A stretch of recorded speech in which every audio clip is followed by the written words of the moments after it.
नमस्कार, आपके साथ मैं हूं गौरव अग्रवाल। उम्मीद है आप इस वक्त पूरे परिवार के साथ फिक्र आपकी जरूर देख रहे होंगे।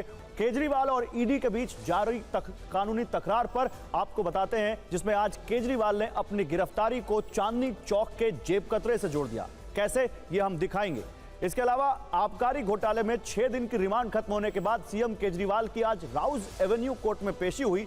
ईडी ने कोर्ट से केजरीवाल के लिए 7 दिन की अतिरिक्त रिमांड मांगी। हालांकि कोर्ट ने केजरीवाल को 1 अप्रैल तक ईडी के हवाले कर दिया। टीवी9 भारतवर्ष के पास अरविंद केजरीवाल की एक्सक्लूसिव रिमांड कॉपी है।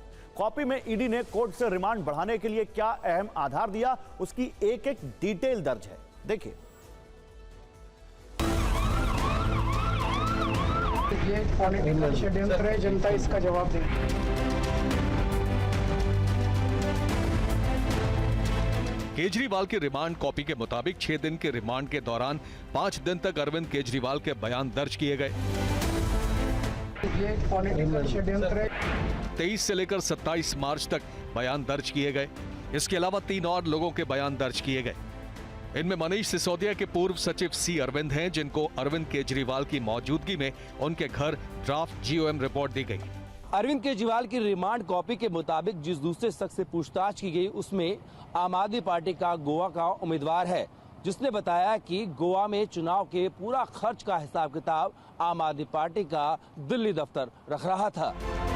इसके अलावा ईडी ने केजरीवाल की रिमांड बढ़ाने के लिए जिस अहम बिंदु को आधार बनाया, उसका जिक्र कॉपी के पेज नंबर 7 पर 15वें पॉइंट में लिखा है। ईडी कस्टडी के दौरान गिरफ्तार व्यक्ति की पत्नी से संबंधित एक मोबाइल फोन का डेटा निकाला गया है और उसका विश्लेषण किया जा रहा है। हालांकि 21 मार्च को अरविंद केजरीवाल के परिसर की तलाशी के दौरान जब्त किए गए अन्य 4 डिजिटल उपकरणों का डेटा अभी तक नहीं निकाला जा सका है, क्योंकि गिरफ्तार व्यक्ति ने अपने वकीलों से परामर्श करने के बाद पासवर्ड प्रदान करने के लिए समय मांगा है। हालांकि कोर्ट में अपना पक्ष रखते हुए केजरीवाल ने कहा कि क्या ईडी जबरन पासवर्ड ले लेगी। इस बीच आज जब केजरीवाल को कोर्ट में पेशी के लिए लाया गया, तो उन्होंने टीवी9 भारतवर्ष संवाददाता जितेंद्र भाटी से एक्सक्लूसिव बातचीत करते हुए कहा, मेरे खिलाफ 4 बयान हैं। जिन बयानों के आधार पर चांदनी चौक का एक जेब कतरा न पकड़ा जाए, उस बयान पर एक सिटिंग मुख्यमंत्री को गिरफ्तार कर लिया गया। कोर्ट में मीडिया ने केजरीवाल से पूछा कि एलजी कह रहे हैं कि सरकार जेल से नहीं चलेगी। इसका केजरीवाल ने क्या जवाब दिया, सुनिए। सीएम सर, एलजी सेइंग कि सरकार जो है वो जेल से नहीं चलेगी। What would you like to say on this? LG कह रहे हैं सरकार जेल से नहीं चलेगी। ये पॉलिटिकल षड्यंत्र है, जनता इसका जवाब देगी। ये पॉलिटिकल षड्यंत्र है, जनता इसका जवाब देगी। ये पॉलिटिकल षड्यंत्र है, जनता इसका जवाब देगी। कोर्ट रूम में आज केजरीवाल और ईडी के वकीलों के बीच तीखी बहस हुई। केजरीवाल ने करीब 10.5 मिनट तक कोर्ट के सामने अपना पक्ष रखा और ईडी ने कोर्ट के सामने रिमांड की मांग को लेकर कई दलीलें रखी। ईडी के वकील कोर्ट को यह समझाने में सफल रहे कि आगे जांच के लिए केजरीवाल की अतिरिक्त रिमांड मिलना जरूरी है। इसके बाद कोर्ट ने आदेश जारी किया। कोर्ट के आदेश की भी एक्सक्लूसिव कॉपी टीवी9 भारतवर्ष के पास है, जो इस वक्त आपकी टीवी स्क्रीन पर है। 8 पन्नों के इस आदेश में पेज नंबर 6 और 7 पर जिस 17वें पॉइंट का जिक्र है, वो सबसे महत्वपूर्ण है। इसमें लिखा गया है कि जांच एजेंसी ने कोर्ट के समक्ष जो तथ्य पेश किए हैं, वो आरोपी की हिरासत बढ़ाने का पर्याप्त आधार है। खासतौर से जांच के दौरान जो तथ्य और बयान लिए गए, उस आधार पर आरोपी से पूछताछ की जरूरत है। कोर्ट में ईडी की दलील तो आपने सुनी, अब केजरीवाल ने खुद अपनी पैरवी में क्या कहा, यह जानिए।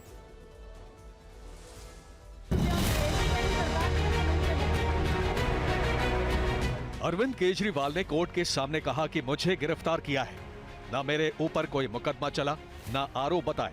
ये पॉलिटिकल षड्यंत्र है, जनता इसका जवाब देगी। आगे केजरीवाल ने एक एक करके कोर्ट के सामने ईडी की कार्रवाई पर सवाल उठाने शुरू किए। कहा कि 22 अगस्त 2022 को ईडी ने ECIR दर्ज किया।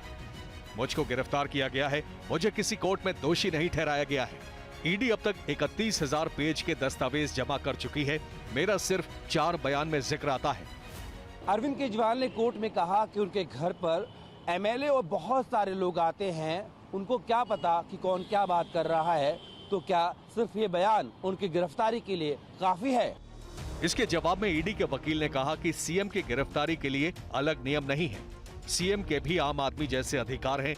केजरीवाल जानबूझकर सहयोग नहीं कर रहे हैं। इसके बाद केजरीवाल ने आगे कहा कि कोई 100 करोड़ का घोटाला हुआ। मैं बताता हूं कि वो घोटाला क्या है। घोटाला ईडी की जांच के बाद शुरू हुआ। शरत रेड्डी ने गिरफ्तारी के बाद 55 करोड़ रुपए दिए। सरकारी गवाह राघव मंगुटा के इतने बयान हुए, 7 में से 6 बयानों में जिक्र नहीं है, लेकिन 7वें बयान में जिक्र आता है, लेकिन पहले के 6 बयान सामने नहीं आते। जवाब में ईडी के वकील एएसजी एसवी राजू ने कहा कि इसका शराब घोटाले से कोई लेना देना नहीं है। जिन लोगों ने बाद में उनका नाम लिया, उन्होंने ऐसा करने के कारणों का खुलासा किया है। ये दस्तावेजों में है। आम आदमी पार्टी को रिश्वत की रकम मिली है, जिसका इस्तेमाल गोवा चुनाव में किया गया था। हमारे पास गवाह हैं कि वे पैसे साउथ ग्रुप के हवाला से आए थे। केजरीवाल ने ईडी के एक्शन को चुनावी बॉन्ड से जोड़ दिया। कहा कि हम रिमांड का विरोध नहीं कर रहे हैं, ये जितना दिन चाहे हिरासत में रखें, लेकिन बॉन्ड की जांच होनी चाहिए। पहले जो यही गवाह जो मागुंटा जो पहले जब अरेस्ट हुए तो इनमें कई इनके बयान नहीं थे अरविंद केजरीवाल जी के खिलाफ। बाद में इन्होंने अपनी जान बचाने को 55 करोड़ रुपए के इलेक्टोरल बॉन्ड खरीदकर बीजेपी को दिए और साथ के साथ अरविंद केजरीवाल जी का नाम भी ले दिया। हालांकि कोर्ट के सामने केजरीवाल की दलीलें काम नहीं आई। उन्हें 1 अप्रैल तक रिमांड पर भेज दिया गया। रिमांड बढ़ने पर पत्नी सुनीता केजरीवाल ने कहा कि जानबूझकर परेशान किया जा रहा है, ये तानाशाही नहीं चलेगी। उनको बहुत परेशान किया जा रहा है, बहुत तंग कर रहे हैं उनको। उनकी तानाशाही नहीं चल पाएगी, जनता इसका जवाब देगी। फिलहाल केजरीवाल के रिमांड बढ़ने के बाद राजनीति तेज हो गई है। आम आदमी पार्टी ईडी के एक्शन पर सवाल उठा रही है, तो बीजेपी ने केजरीवाल के इस्तीफे की मांग और तेज कर दी है। तो केजरीवाल कह रहे हैं कि ईडी की जांच के सिर्फ 2 मकसद हैं, एक आम आदमी पार्टी को खत्म करना और दूसरा बीजेपी को चंदा दिलाना। ना पॉलिसी बनाने में घोटाला हुआ है और ना पॉलिसी लागू करने में। घोटाला ईडी की जांच में हुआ है। हालांकि केजरीवाल की रिमांड बढ़ने के बाद सियासत भी पुरजोर है। बीजेपी और आम आदमी पार्टी एक दूसरे के खिलाफ हमलावर हैं। एलजी कह रहे सरकार जेल से नहीं चलेगी। ये पॉलिटिकल षड्यंत्र है। हाईकोर्ट ने कहा कि आप मुझे संविधान के अंदर वो आर्टिकल दिखाइए, कानून की वो धारा दिखाइए जो ये कहती हो कि मुख्यमंत्री अगर हिरासत में हो तो वो मुख्यमंत्री नहीं रह सकते। वो और भारतीय जनता पार्टी के जो टीवी विशेषज्ञ हैं, उनमें से कोई आदमी ऐसी धारा कोर्ट को नहीं बता सका। हाईकोर्ट ने ये कहा है कि ये निर्णय प्रशासनिक निर्णय एडमिनिस्ट्रेशन तय करेगा। तो जो संविधान और कानून की व्याख्या है वो सामने आ रही है, लेकिन अरविंद केजरीवाल के पास अगर नैतिकता होती तो अब तक इस्तीफा दे चुके होते।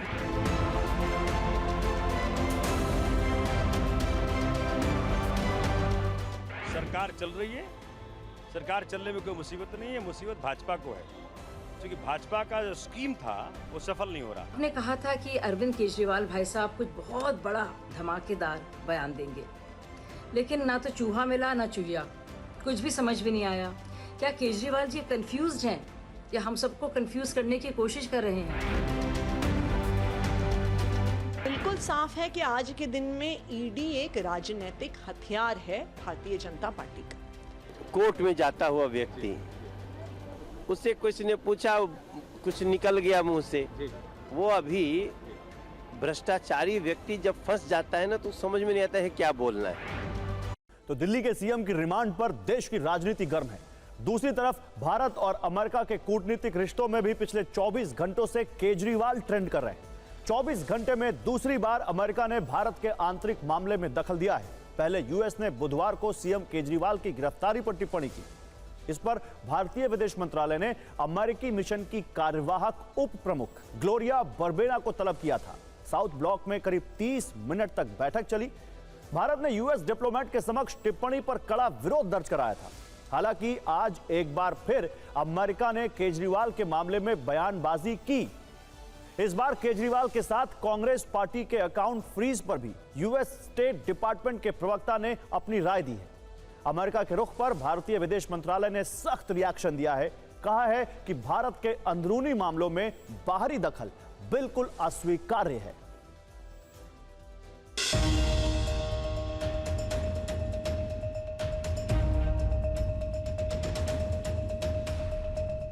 भारत ने अमेरिकी राजनयिक को तलब कर विरोध दर्ज कराया। बावजूद इसके अमेरिका बाज नहीं आया। 28 मार्च को एक बार फिर अमेरिका ने भारत के अंदरूनी मामलों और कानूनी प्रक्रिया में दखल दिया। इस बार केजरीवाल के साथ कांग्रेस के बैंक खाते फ्रीज होने के मामले पर भी बयान दे डाला। यूएस स्टेट डिपार्टमेंट के प्रवक्ता मैथ्यू मिलर ने कहा कि अमेरिका हर मुद्दे पर निष्पक्ष, पारदर्शी और समय पर कानूनी प्रक्रियाओं को प्रोत्साहित करता है। Follow these actions closely, including the arrest of Delhi Chief Minister Kejriwal. We are also aware of the Congress Party's allegations that tax authorities have frozen some of their bank accounts in a manner that will make it challenging to effectively campaign in the upcoming elections. And we encourage fair, transparent, and timely legal processes for each of these issues. भारतीय विदेश मंत्रालय ने America की टिप्पणी पर कड़ा रुख अपनाया है। एमईए प्रवक्ता रणधीर जायसवाल ने कहा कि बाहरी आरोप बिल्कुल अस्वीकार्य हैं। The recent remarks by the State Department are unwarranted. Any such external imputation on our electoral and legal processes is completely unacceptable. In India, legal processes are driven only by the rule of law. इस दौरान विदेश मंत्रालय ने America को नसीहत भी दे डाली। कहा कि एक दूसरे की संप्रभुता का सम्मान करना संबंधों के लिए जरूरी शर्त है। India is proud of its independent and robust democratic institutions. We are committed to protect them from any form of undue external influences. Mutual respect and understanding form the foundation of international relations, and states are expected to be respectful of the sovereignty and internal affairs of others. America के साथ Germany ने भी केजरीवाल की गिरफ्तारी पर टिप्पणी की थी। हालांकि मोदी सरकार का कड़ा रुख देखने के बाद उसने यू टर्न ले लिया। और जर्मन विदेश मंत्रालय ने बयान से यू टर्न लेते हुए कहा कि भारत का संविधान बुनियादी मानवाधिकारों और स्वतंत्रता की गारंटी देता है। इससे पहले जर्मन विदेश मंत्रालय ने कहा था कि भारत एक लोकतांत्रिक देश है। हमें उम्मीद है कि केजरीवाल की गिरफ्तारी मामले में भी न्यायपालिका की स्वतंत्रता और बुनियादी लोकतांत्रिक सिद्धांतों से संबंधित सभी मानकों को लागू किया जाएगा। अमेरिका और जर्मनी के रुख से कुछ सवाल खड़े होते हैं। क्या यह विश्व में बढ़ती भारत की साख को कमजोर करने का प्रोपेगेंडा है? क्या भारतीय न्यायिक प्रक्रिया पर सवाल उठाकर अमेरिका और यूरोप अंतर्राष्ट्रीय स्तर पर भारत की छवि बिगाड़ना चाहते हैं? चलिए इस बारे में आगे बात करेंगे, लेकिन दिल्ली के बाद अब आपको बंगाल लेकर चलते हैं। यहां मोदी की गारंटी का जवाब दीदी की गारंटी से देने की तैयारी है। पूरी खबर दिखाएं उससे पहले एक छोटी सी वीडियो रील देखिए कि अपनी हर चुनावी रैली में, हर भाषण में पीएम मोदी कैसे मोदी की गारंटी का जिक्र करते हैं। मोदी की गारंटी मतलब गारंटी पूरा होने की भी गारंटी, सभी को सशक्त करने की गारंटी दी है। मोदी की गारंटी वाली गाड़ी गांव-गांव जाएगी। जहां दूसरों से उम्मीद खत्म हो जाती है, वहां से मोदी की गारंटी शुरू होती है। मोदी की गारंटी उसके साथ है जिसके पास गारंटी देने के लिए कुछ भी नहीं है। तो चुनाव में दिल्ली से लेकर बंगाल तक पीएम मोदी की इसी गारंटी का जिक्र बीजेपी के सभी नेता भी हर मंच से कर रहे हैं। मोदी की यह गारंटी चुनाव नतीजों पर असर डाल सकती है। शायद इसका एहसास ममता बनर्जी को भी है, और लिहाजा टीएमसी मोदी की गारंटी के जवाब में पूरे बंगाल में दीदी की गारंटी कैंपेन चलाने वाली है। इसके जरिए टीएमसी जनता को मोदी की गारंटी जीरो वारंटी बताने की कोशिश करेगी। कोलकाता से हमारे सहयोगी रविशंकर दत्ता की यह रिपोर्ट देखिए। प्रधानमंत्री मोदी की गारंटी को काउंटर करने के लिए टीएमसी इन दिनों ऐसे पोस्टर जारी कर रही है। अंग्रेजी में लिखा है मोदी की गारंटी जीरो वारंटी और नीचे टीएमसी का लोगो है।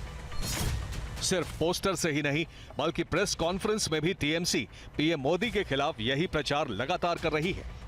ये एक दिन पहले का वीडियो देखिए, जब तृणमूल कांग्रेस की नेता शशि पांजा इसी तरह एक छोटे से पोस्टर के साथ नजर आई, जिस पर लिखा था मोदी की गारंटी जीरो वारंटी। और इसके साथ टीएमसी दीदी की गारंटी का बखान भी जमकर कर रही है। क्या है ये दीदी का गारंटी?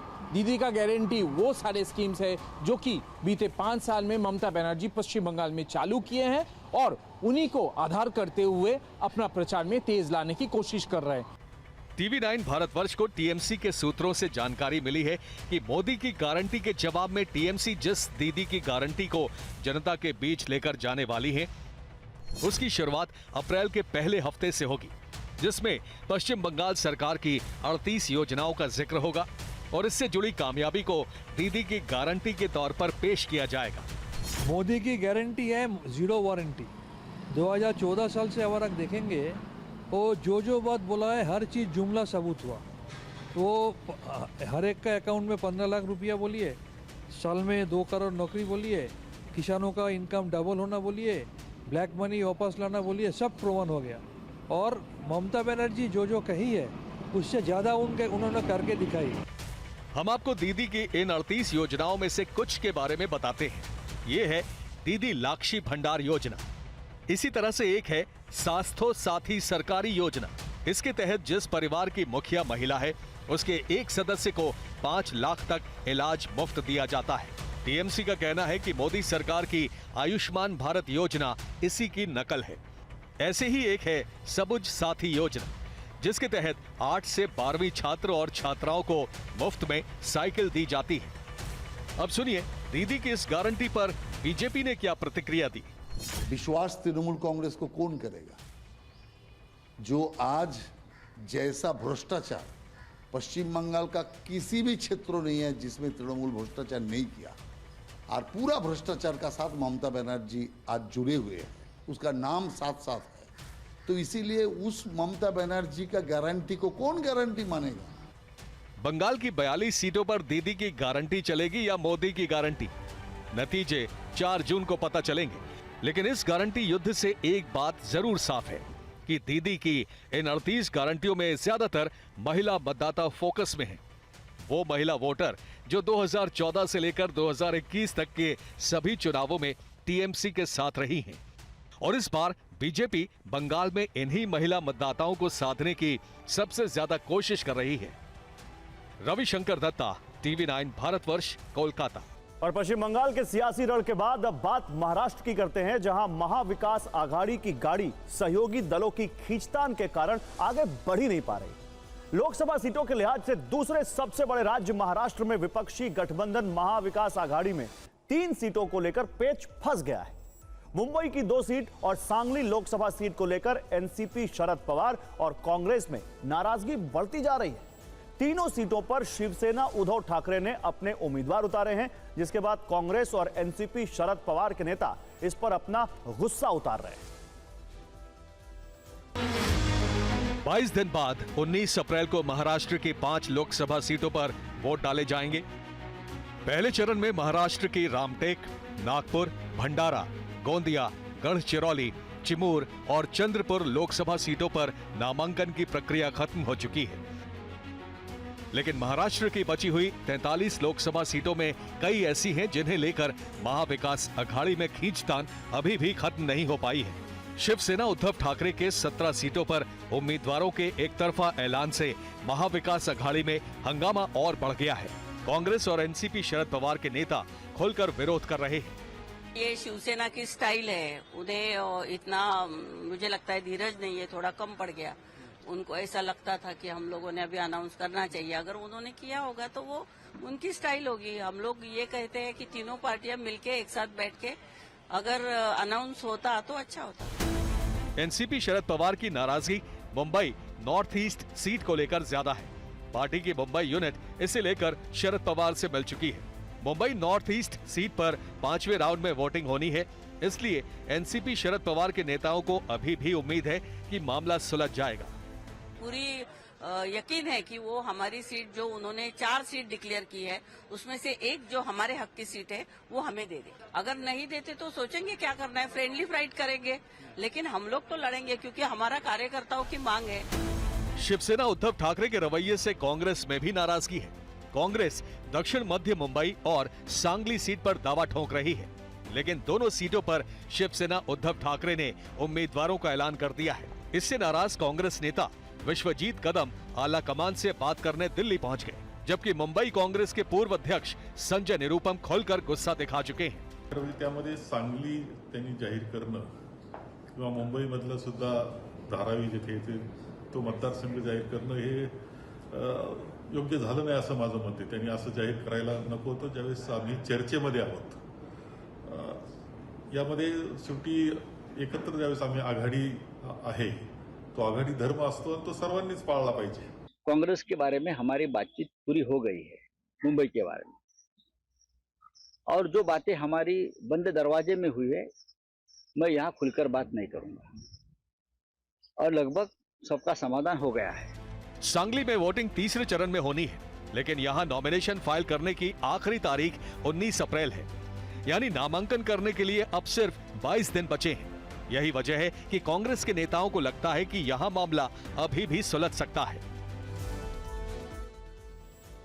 तो जो काम शिवसेना उद्धव ठाकरे ने किया, वही काम वंचित बहुजन आघाड़ी के नेता प्रकाश आंबेडकर ने भी किया। प्रकाश आंबेडकर ने कल एक तरफा 9 उम्मीदवारों की लिस्ट जारी कर दी थी। इस तरह प्रकाश आंबेडकर ने एक तरह से संकेत दे दिया कि उनके रास्ते महाविकास आघाड़ी यानी एमवीए से अलग हो चुके हैं। हालांकि एमवीए की तरफ से अभी भी उन्हें मनाने की कोशिशें हो रही हैं। आज इसे लेकर महाराष्ट्र में काफी बयानबाजी हुई। सवाल यह है कि क्या प्रकाश आंबेडकर मान जाएंगे या फिर पहले चरण की वोटिंग से पहले ही महाविकास आघाड़ी बिखर जाएगा। ये रिपोर्ट देखिए। Very good morning. Prakash Ambedkar ने बुधवार को 9 उम्मीदवारों की लिस्ट जारी करके महाविकास आघाड़ी को बड़ा झटका दिया। हालांकि उन्हें उम्मीद थी कि शायद बात बन जाएगी, इसलिए वो प्रेस कॉन्फ्रेंस में इस सवाल का जवाब टाल गए कि गठबंधन बचा है या टूट गया है। गठबंधन है या टूट गया?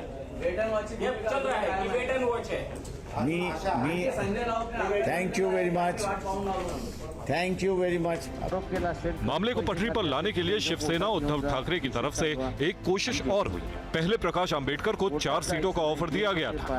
आज संजय राउत ने ऑफर बढ़ाकर 5 सीट कर दिया। हमने उनको 5 सीटों का प्रस्ताव दिया है और बातचीत 5 के आगे भी बढ़ सकती है, और हम चाहते हैं कि इस अग्नि परीक्षा की घड़ी में, इस संघर्ष की लड़ाई में प्रकाश आंबेडकर जी देश और संविधान रक्षा के लिए हमारे साथ उनकी ताकत रहे, ये देश की जनता की भावना है।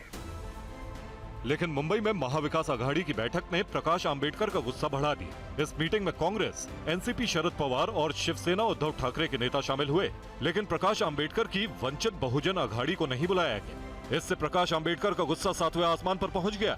उन्होंने सोशल मीडिया प्लेटफॉर्म एक्स पर संजय राउत को खूब खरी खोटी सुना दी। प्रकाश आंबेडकर ने लिखा, संजय कितना झूठ बोलोगे?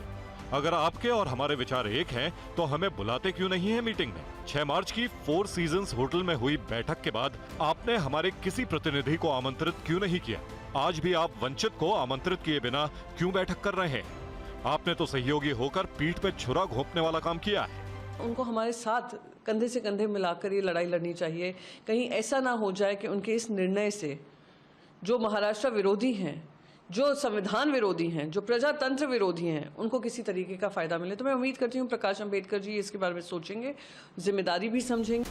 महाविकास आघाड़ी की तरफ से अभी भी प्रकाश अंबेडकर को मनाने की कोशिश हो रही, लेकिन उनके रुख से लग रहा है कि अब उनका महाविकास आघाड़ी से समझौता बहुत मुश्किल है। इसीलिए एनडीए में शामिल नेता तीखे तंज कस रहे हैं। महाविकास आघाड़ी की बिगाड़ी तो पहले से हुई है।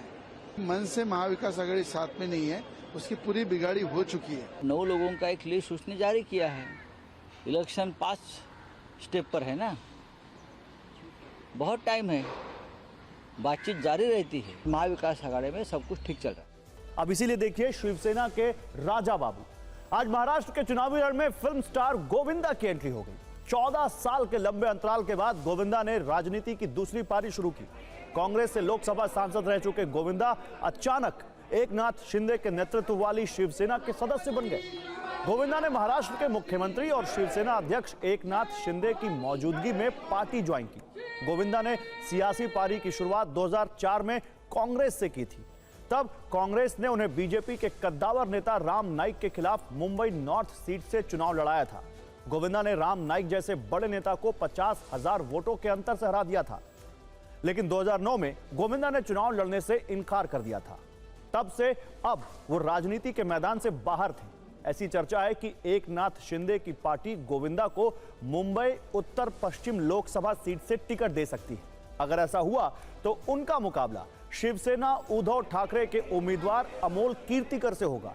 14 साल बाद गोविंदा का राजनीतिक वनवास खत्म हुआ तो उन्होंने क्या कहा और उनके शिवसेना ज्वाइन करने पर महाराष्ट्र में कैसी टीका टिप्पणी हुई, अब आप इस रिपोर्ट में देखिए।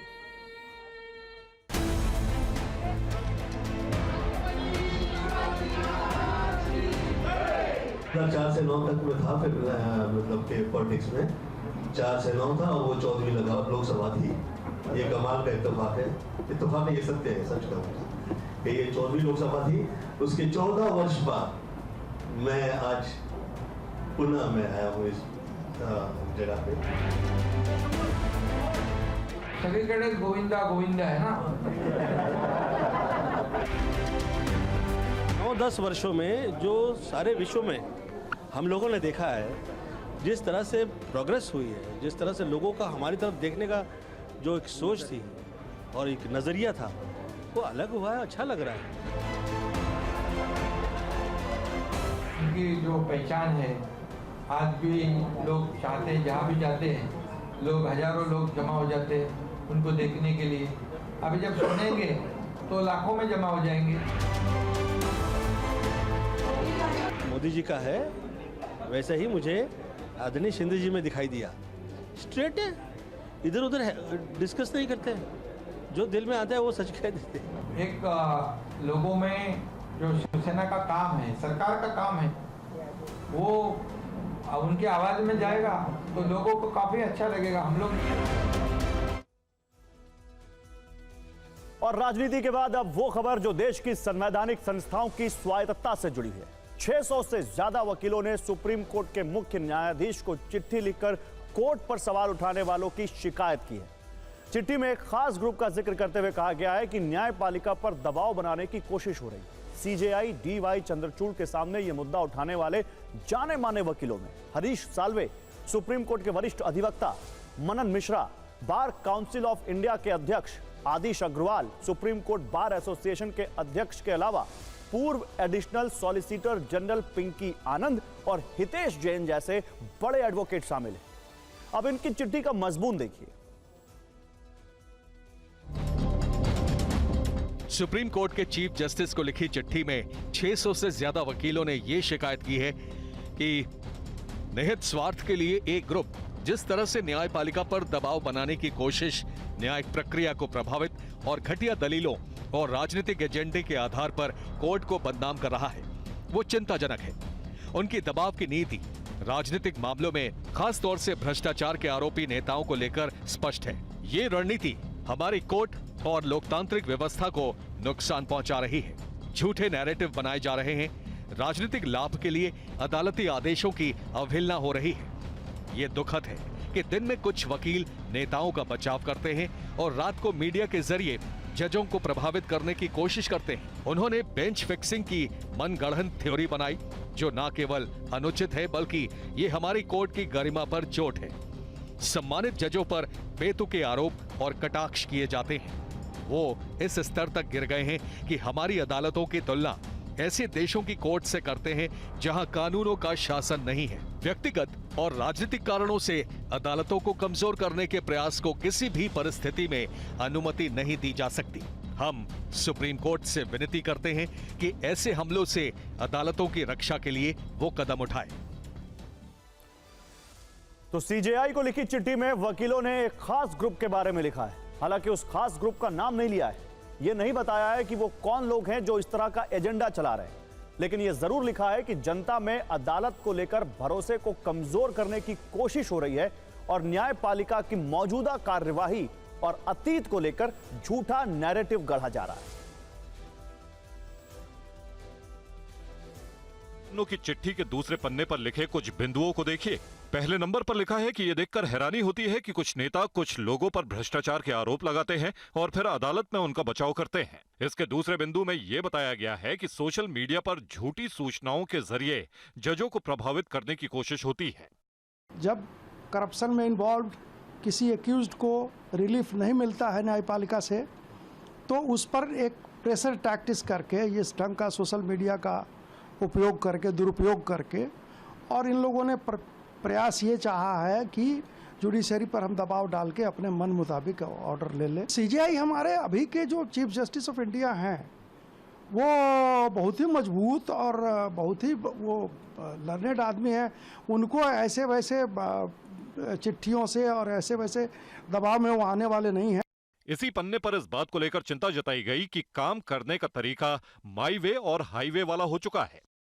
कुछ हमारे एडवोकेट भाई जो उनको जब रिलीफ मिल जाए तो तब ये कहना कि ये कोर्ट्स बहुत अच्छी हैं, बहुत अच्छे तरीके से काम कर रही हैं, और जब उनको रिलीफ ना मिले तब इस तरीके से कहना कि गंदे तरीके से कर रही हैं, कोई प्रेशर हैं, किसी के दबाव में कर रही हैं, विक्टिमाइजेशन हो रहा है। ये इस तरीके की बात करना हमारा जो जुडिशरी को कमज़ोर करना है। इस चिट्ठी में यह भी आरोप लगाया गया है कि ये सब ऐसे समय में हो रहा है जब देश में चुनाव है। इसी तरह के तरीके 2018-2019 में भी अपनाए गए, जब वो हिट एंड रन की रणनीति के तहत काम कर रहे थे, जिनमें झूठा नैरेटिव बनाना भी शामिल है। और शाम होते होते इस मुद्दे पर कांग्रेस को घेरा जाने लगा। प्रधानमंत्री ने सोशल मीडिया पर पोस्ट लिखी, दूसरों को डराना धमकाना कांग्रेस की पुरानी संस्कृति है। 5 दशक पहले इन्होंने खुद इसे कमिटेड जुडिशरी कहा था। वो बेशर्मी से अपने स्वार्थ के लिए दूसरों से प्रतिबद्धता चाहते हैं, लेकिन राष्ट्र के प्रति किसी भी प्रतिबद्धता से दूर रहते हैं। इसमें कोई आश्चर्य नहीं है कि 140 करोड़ भारतीय उन्हें अस्वीकार कर रहे हैं। प्रधानमंत्री के आरोप लगाने के थोड़ी देर बाद कांग्रेस के जयराम रमेश सामने आए, सोशल मीडिया पर जवाब दिया। न्यायपालिका की रक्षा के नाम पर न्यायपालिका पर हमले की साजिश रचने और समन्वय करने में प्रधानमंत्री के पाखंड की पराकाष्ठा है। हाल के हफ्तों में सुप्रीम कोर्ट ने उनको बड़े झटके दिए। इलेक्टोरल बॉन्ड एक उदाहरण है। 140 करोड़ भारतीय उनको जल्द जवाब देने का इंतजार कर रहे हैं। विपक्षी दलों से जुड़े हुए अधिवक्ता, कांग्रेस पार्टी हो, आप पार्टी हो, तमाम और विपक्षी दल हैं, जो लोग दबाव बनाते हैं न्यायपालिका पे, न्यायाधीशों पे आपत्तिजनक टिप्पणी करते हैं बिना प्रमाण के, ये चिंताजनक। I mean, it's very, very alarming. Then it endorses what people are saying. People say there is an emergency, unannounced emergency in this country. और इस बार पलटवार के बीच इसी मुद्दे पर 6 साल पुरानी एक प्रेस कॉन्फ्रेंस भी चर्चा में आ गई। 12 जनवरी 2018 को यह प्रेस कॉन्फ्रेंस सुप्रीम कोर्ट के 4 सीनियर मोस्ट जज justice Chelameswar, justice S Kurian Joseph, justice Madan Lokur और जस्टिस रंजन गोगोई ने की थी। इन जजों ने तब के सीजेआई दीपक मिश्रा पर मनमानी करने का आरोप लगाया था। आज इसी का जिक्र करके कांग्रेस अध्यक्ष मल्लिकार्जुन खड़गे ने प्रधानमंत्री को जवाब दिया। आप न्यायपालिका के बारे में बात कर रहे हैं, आप आसानी से भूल जाते हैं कि सुप्रीम कोर्ट के 4 वरिष्ठतम जजों को प्रेस कॉन्फ्रेंस करने और लोकतंत्र के विनाश के खिलाफ चेतावनी देने के लिए मजबूर होना पड़ा था। यह आपके शासन में हुआ था। इनमें एक जज को आपकी सरकार ने राज्यसभा के लिए मनोनीत किया, तो कौन कमिटेड जुडिशरी चाहता है? आप भूल जाते हैं कि आपकी पार्टी ने पश्चिम बंगाल में एक पूर्व हाईकोर्ट जज को लोकसभा चुनाव के मैदान में उतारा है। उन्हें यह उम्मीदवारी क्यों दी गई? नेशनल जुडिशियल अपॉइंटमेंट कमीशन कौन लेकर आया? इसे सुप्रीम कोर्ट ने क्यों रोक दिया? मोदी जी, एक के बाद एक संस्थानों को आपके द्वारा समर्पण के लिए धमकाया जा रहा है।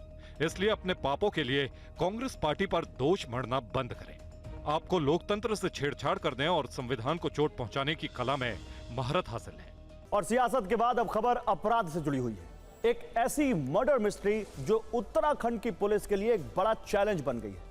इस मर्डर में सीसीटीवी फुटेज है, आरोपियों के चेहरे हथियारों के साथ कैमरे में कैद हुए हैं, मर्डर का फुटेज है, लेकिन पुलिस को नहीं पता कि मर्डर का मोटिव क्या है। उत्तराखंड के उधम सिंह नगर में नानक मत्ता साहिब गुरुद्वारा आज सुबह गोलियों की तड़तड़ाहट से गूंज उठा। बाइक पर सवार होकर आए 2 पगड़ीधारी हमलावरों ने कार सेवा डेरा प्रमुख बाबा तरसेम सिंह की हत्या कर दी।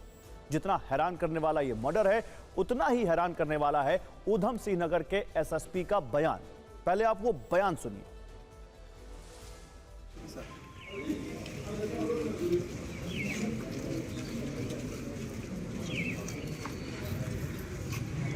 ना सर, इस बार पकड़े नहीं जाएंगे इसको। सुना आपने। अब कुछ जरूरी सवाल है।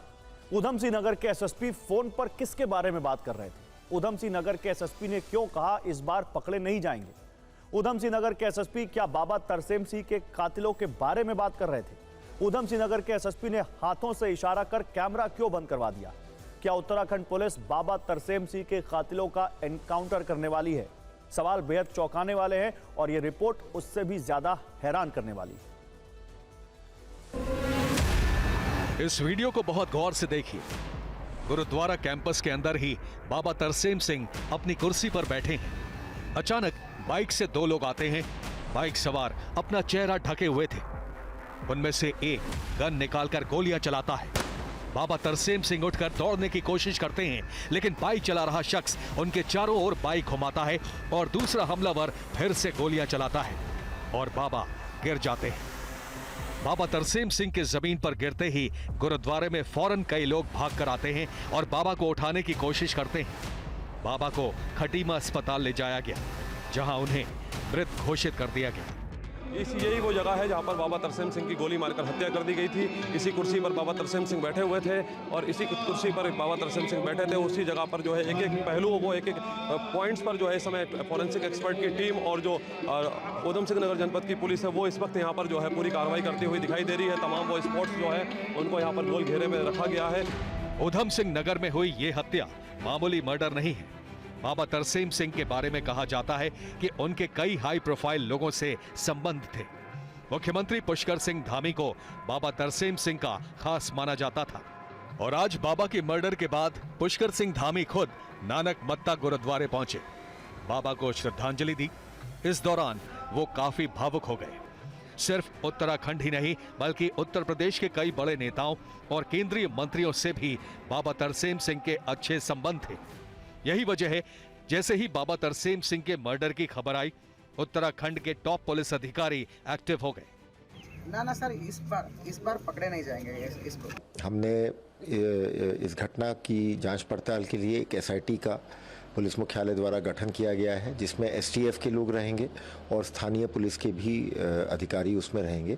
और इस एसटीएफ को कहा गया है कि इस केस को टॉप प्रायोरिटी पे लेके इसके सभी पहलुओं की गहनता से जांच करें। हम लोग इसके प्रति पूरे संवेदनशील हैं। जैसे कि आप देख रहे हैं, मैं खुद यहाँ पर आया हुआ हूँ।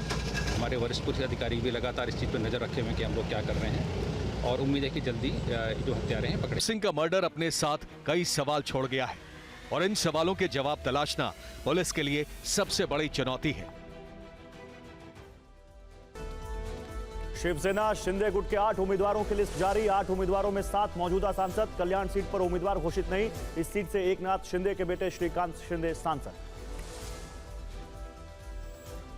बिहार में इंडिया अलायंस में आरजेडी को 26 सीट और कांग्रेस को 9 सीट। सूत्रों के हवाले से खबर, कल होगा ऐलान। समाजवादी पार्टी की 40 स्टार प्रचारकों की लिस्ट जारी। सबसे ज्यादा हैरानी चौथे नंबर के स्टार प्रचारक आजम खान को लेकर। सीतापुर जेल में बंद है आजम खान। रांची से पूर्व बीजेपी सांसद राम टहल चौधरी कांग्रेस में शामिल। बोले राहुल की भारत जोड़ो न्याय यात्रा से प्रभावित। जाति आधारित जनगणना पर राहुल का समर्थन।